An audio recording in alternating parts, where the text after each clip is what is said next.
बाइकपड़ा गणेश पूजा भसाणी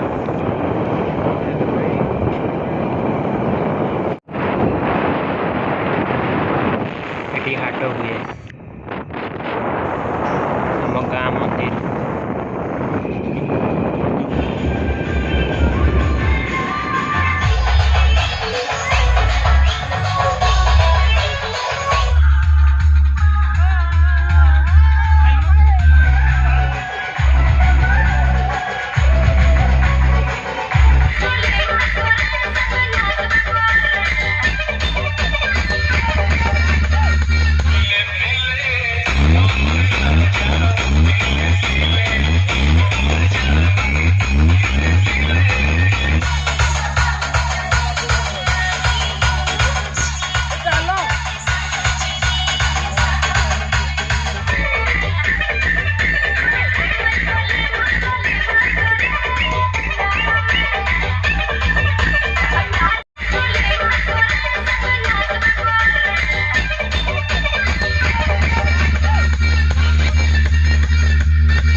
काली बेतनटा कौन हो तुम आस बेतनटी को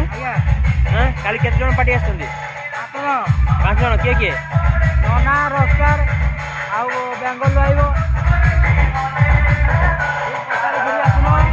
भाई केमती अछ भल काली बेतनटी जीव